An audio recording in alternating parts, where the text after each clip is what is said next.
শেষটা ভালো হলে খুব ভালো হতো। ওর কন্ট্রিবিউশন বাংলাদেশ ক্রিকেটে কী এটা আমরা সবাই জানি, কিন্তু বাট আমার মনে হয় সবার মনের মধ্যে কোনো না কোনোভাবে ও থেকে যাবে। ব্যাটিং দেখেছি দুটো টেস্ট ম্যাচে, আমি রিসেন্টলি এরকম ব্যাটিং ওর দেখিনি। শুধু ও নিজের ক্রিকেট নিয়ে ভেবেছে তা না, বাংলাদেশ টিমের ভবিষ্যৎ নিয়ে ভেবেছে। এবং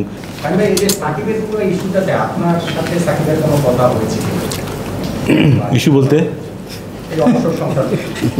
হ্যাঁ, প্রেসিডেন্টের সাথে যেমন কথা হয়েছে আমার সাথে তেমন কথা হয়েছে। আমার মনে হয় যে শুধু ও নিজের ক্রিকেট নিয়ে ভেবেছে তা না, বাংলাদেশ টিমের ভবিষ্যৎ নিয়ে ভেবেছে। এবং এগুলো নিয়েও আলাপ হয়েছে যে 2026-এ আমাদের যে বিশ্বকাপ আছে সেখানে কারা খেলবে, কী খেলতে পারে এবং তাদের কখন থেকে এক্সপোজার দেওয়া শুরু করা উচিত সেসব নিয়েও আলোচনা হয়েছে, সিলেক্টরদের সাথেই আলোচনা হয়েছে। আমি শুরু থেকেই জানতাম যে ওর ইচ্ছা ছিল সাউথ আফ্রিকার সাথে খেলে টেস্টে রিটায়ারমেন্টে যাবার একটা ইচ্ছা বেশ কিছুদিন আগের থেকেই কিছুটা আলাপ হয়েছিল। সো আমার মনে হয় এগুলি একেবারে হঠাৎ করে হচ্ছে তা না, বেশ কিছুদিন ধরেও এইসব চিন্তাভাবনা করছে। সব ঘটনা যদি নর্মাল থাকতো আমার মনে হয় তখন এরকম কিছু হওয়ার সম্ভাবনা থাকতো বোধহয়, কারণ নিজেও আস্তে আস্তে বোধহয় উপলব্ধি করছে যে ওর ফরম্যাট কমিয়ে দেওয়া বা না কমালেও কম করে খেলা, সো দ্যাট ও নিজের সাথে ওর শারীরিক সক্ষমতার সাথে মিলিয়ে ও যেন ইন্টারন্যাশনাল ক্রিকেট খেলতে পারে।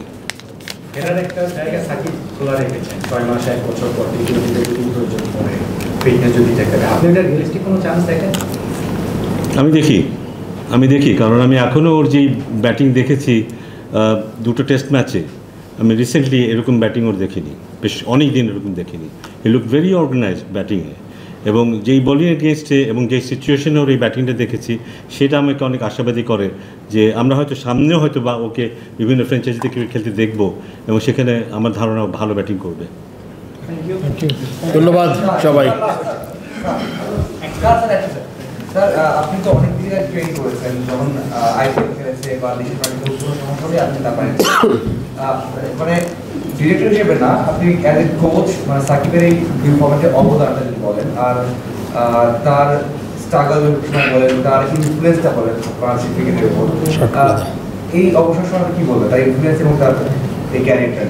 আমি একটু অ্যাড করতে চাই একই সাথে, আপনি সবসময় তার মেন্টাল স্ট্রেংথটা নিয়ে সবসময় প্রশংসার জায়গাটা ছিল, এখন তাকে কোন জায়গাটায় দেখছেন? এখন আমরা যখন আজকে ওর ইন্টারভিউটা দেখছিলাম, ওর গলার ভাষাটা, গলার শটটা যদি আপনি একটু খেয়াল করে দেখেন, he still look very firm. আমি জানি ওর মনের মধ্যে অনেক কিছু যাচ্ছে, but he still sounded very farm.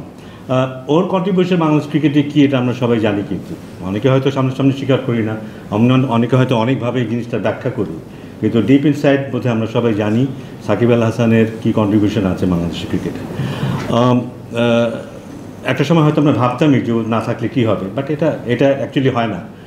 একটা সময় আসবেই যখন একজন চলে যাবে, তার জায়গায় the game will still go on. তো আমাদের ক্ষেত্রে সেটাই হবে। আমি আশা করছি যে সাকিব চলে গেল, আমরা ভালো ক্রিকেটই খেলবো, বাট আমার মনে হয় সবার মনের মধ্যে কোনো না কোনোভাবে ও থেকে যাবে। কারোর কাছে হয়তো ইতিবাচকভাবে থাকবে, কারোর কাছে হয়তো নেতিবাচকভাবে থাকবে, বাট শেষটা ভালো হলে খুব ভালো হতো। শেষটা ভালো বলতে ঘরের মাটিতে যদি ও রিটায়ার করতে পারতো খুব ভালো হতো, সবার ভালোবাসা নিয়ে যদি ও রিটায়ার করতে পারতো খুব ভালো হতো। সেটা হয়নি, সেটা আমার জন্য একটা খেতে, কারণ শুধু খেলাটাই শেষ কথা নয়, একজন খেলোয়াড়ের কিন্তু খেলার বাইরেও একটা জীবন আছে, সেই জীবনটা খুব গুরুত্বপূর্ণ। সাকিব আল হাসানের যে 18 জুলাই থেকে 5 আগস্ট পর্যন্ত তার যে স্ট্যান্ডটা ছিল, তিনি কিন্তু শুধু চুপ ছিলেন ব্যাপারটা এমন না, মানে তিনি দর্শকের দিকে গিয়ে জিজ্ঞেস করছেন যে আপনি কেমন করছেন, তার বউয়ের ফেসবুক স্ট্যাটাস নিয়েও অনেক ধরনের আলাপ আলোচনা। এটা একদম পার্সোনাল কোয়েশ্চেন, এটা আসলে আমি সেটা বলছি না, আমি বলছি যে তার যে ওই সময় যে স্ট্যান্ডটা, সেটার জন্য সে কোনো অনুতপ্ত ফিল করছে কিনা বা ওইটা আপনাদের কাছে সে এক্সপ্রেস করছে কিনা? এইটা তো আমি দেখি না কোনো স্ট্যাটাস, আমি আসলে ফেসবুক নাই আমার নিজের, সো আমি জানি না। না, এটাতে বলেনি যে আমি খুব দুঃখিত বা দুঃখিত না, এরকম কিছু বলেনি আমাকে। আপনি এই এখন যখন প্রেস কনফারেন্সটা করছেন, আপনার বাম পাশে যিনি বসে আছেন তিনি সাকিব আল হাসানের একদম শুরু থেকে খুব ডিপলি জানেন, তো আপনার কাছে কি মনে হয় যে যদি এরকম প্রেক্ষাপট না হতো, আপনার কাছেই প্রশ্ন, তাহলে কি বাংলাদেশের ক্রিকেটে সাকিব আল হাসানের প্রেজেন্সটা আরেকটু লম্বা হতো কিনা? মানে আপনার কাছে যদি বোর্ড সভাপতি হিসেবে বলেন বা সাবেক ক্রিকেটার হিসেবে যদি বলেন, যদি এই প্রেক্ষাপটটা এরকম না হতো। খুব ডিফিকাল্ট একটা কোয়েশ্চেন অ্যান্সার করা, বাট তারপরে আমি মানে হয় কি, একটা প্লেয়ার আপনি জানেন যে তার অনেক ধরনের কারণে সে অবসরে যেতে চায় আর কি। মনে করেন কাউকে কাউকে অনেক ইনজুরিতে হয়তো ভোগাচ্ছে for longer period of time, সে হয়তো মানসিকভাবে একটু ডিস্টার্ব, যে কোনো কারণেই হোক, তার ব্যক্তিগত কারণ, তারপরে স্লাইট ইনজুরি আছে, সব মিলিয়ে আমার মনে হয় তাকে তার ডিসিশন নিতে ইনফ্লুয়েন্স করেছে আমার ধারণা। এটা কিন্তু ব্যক্তিগত, আমাকে আপনি জিজ্ঞেস করেছেন আমার মতামত কি, আমার মনে হয় এটা ডেফিনেটলি তাকে কিছুটা ইনফ্লুয়েন্স করেছে। তার ক্যারিয়ার কত লম্বা হতো এটা আমি বলতে পারবো না, বাট মানুষ যখন ডিসিশন নেয় তখন কিন্তু আপনি কি হয়, বেস্ট পসিবল সিচুয়েশন আমি বসে আমি চিন্তা করব, আমি ওই ম্যাচটা খেলে আমার সময় শেষ, নতুন নতুন চান্স দেই। এইটার সাথে কিন্তু সাকিবের সিচুয়েশন হয়তো একটু ডিফারেন্ট, বাট এটা অ্যান্সার সাকিবই বেটার করতে পারবে। বুঝতে পেরেছি মনে আপনাকে। নেক্সট শেষ করি। চ্যাম্পিয়ন্স ট্রফি আছে ফেব্রুয়ারিতে, এর আগে আমরা আসলে ওয়ান ডে খুব বেশি খেলবো না, তো ওয়েস্ট ইন্ডিজের সঙ্গে 3টা ওয়ান ডে খেলবো এবং ওয়ান ডে ফরম্যাটের কোনো ঘরোয়া টুর্নামেন্ট আমরা খেলছি না।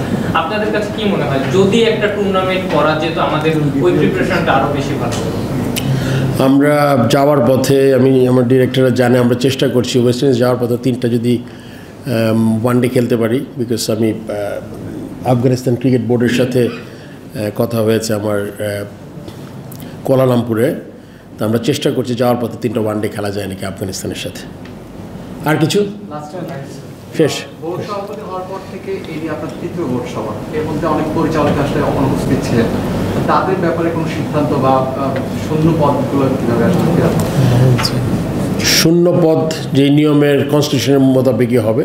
এখন আমাদের আমি আসার পরে তো 2টা প্রেস কনফারেন্স হলো মনে হয় আজকে, আর একটা ইমার্জেন্সি হয়েছে, 2টা, একটা ইমার্জেন্সি হয়েছে মানে একটা বোর্ড ইমার্জেন্সি মিটিং, 2টা রেগুলার মিটিং হয়েছে। সো আরেকটা মিটিং করি, তারপরে দেখি কি হয়।